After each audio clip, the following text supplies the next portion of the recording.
Good day everyone, I'm Teacher Jan and I'm here to teach you about complex number. Let's define complex number. Complex numbers are numbers that can be represented in the form of A plus BI, where A and B are real numbers and I is the imaginary unit, and I is an indeterminate satisfying I squared equal -1. And complex numbers are used in mathematics and physics to solve problems that cannot be solved using only real numbers. Based on this definition, complex numbers can be added and multiplied using the addition and multiplication for polynomials.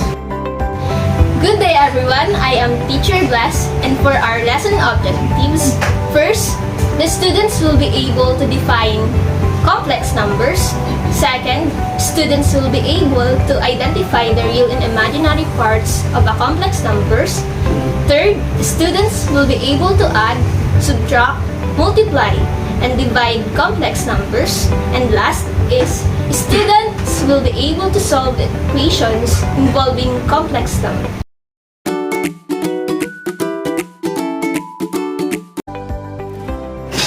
Hi everyone, I'm Teacher Angelo. So I explain addition of complex number. To add two complex number, add the real parts together and add the imaginary parts together. For example, 3 plus 5i plus 4 plus 3i. First, add the real part 3 plus 4 plus combine the imaginary numbers 3, 5 plus 3i equals 7 plus 8i.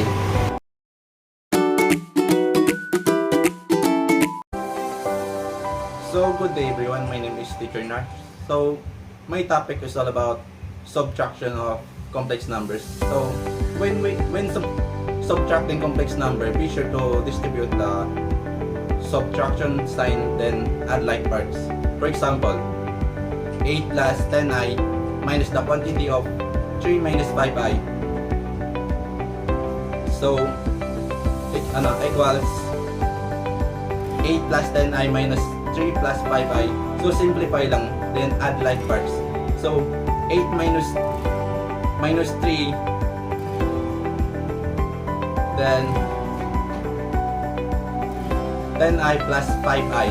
So the answer is 5 plus 59. So that's all. Hi, I'm Teacher Aaron. I will discuss the product of complex numbers. When multiplying complex numbers, use the distributive property and then simplify. For example, 6 minus 3i multiply the quantity of 3 plus 7i equals 18 plus 42i minus 9i minus 21i squared. Note, I squared equals -1 equals 18 plus 33i plus 21, and the final answer is 39 plus 33i.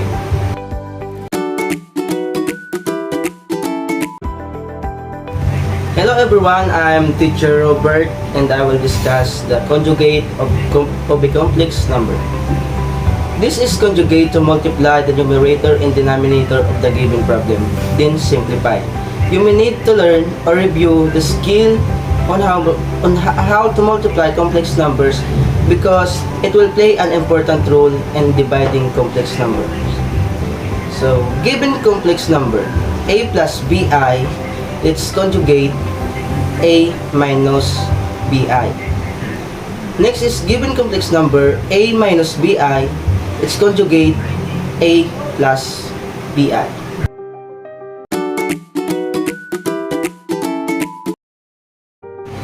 Hi, I'm Teacher Ralph. I will explain how to divide a complex number. To divide complex numbers, write the problem in fraction form first. From there, it will be easy to figure out what to do next. Another step is to find the conjugate of the denominator, then multiply both the numerator and the denominator of the complex conjugate. For example, 7 plus 4i over -3 minus i. Its conjugate is equals to -3 plus i. After that, we will multiply it to the numerator and the denominator. 7 plus 4i multiplied by -3 plus I is equals to negative 21 plus 7i minus 12i plus 4i squared. Negative 3 minus I multiplied by negative 3 plus I is equals to 9 minus 3i plus 3i minus I squared. Note that I squared is equals to negative 1 equals to negative 21 minus 5i plus 4i squared over 9 minus I squared equals to negative 21 minus 5i plus 4 times negative 1 over 9 minus negative 1 equals to negative 21 minus 5i minus 4 over 10 equals to negative 21 minus 5i over 10. Then the final answer will be negative 5 minus I over 2. Okay, if you have learned in our lesson. Okay, let's do an exercise. The first is, what is the imaginary part of 3 plus 2i?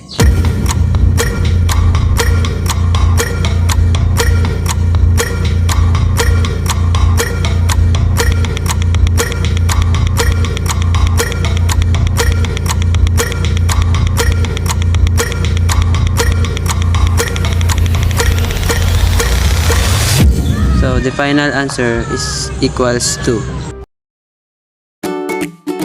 Second is, what is the imaginary part of 5?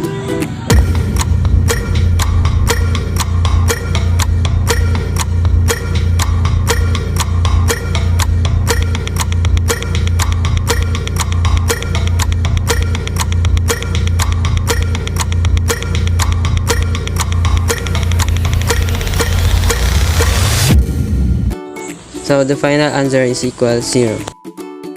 Next is, what is the real part of 10 plus 23i?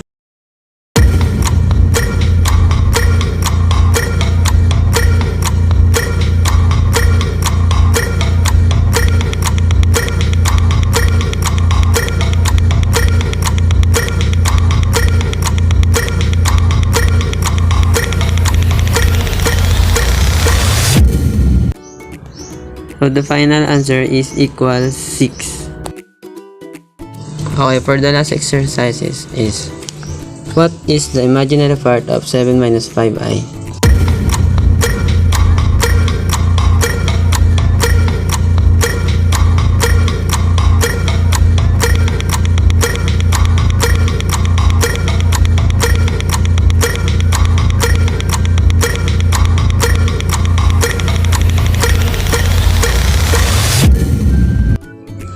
So the final answer is equals 5. Okay, for your homework, solve the following complex number.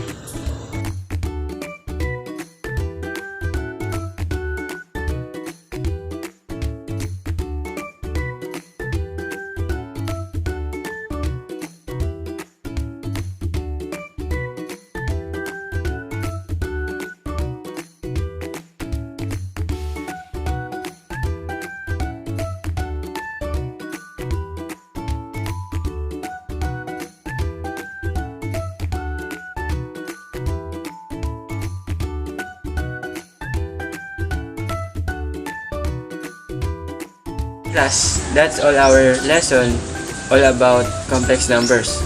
And now I have a short conclusion about our lesson. So, complex number offer a powerful and elegant mathematical framework for dealing with a wide range of problems.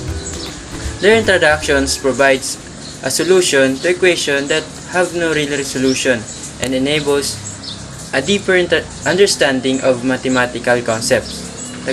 The geometric interpretation, algebraic properties, and the connection with exponential and trigonometric functions make complex numbers and fundamental and indispensable tool in various specific disciplines.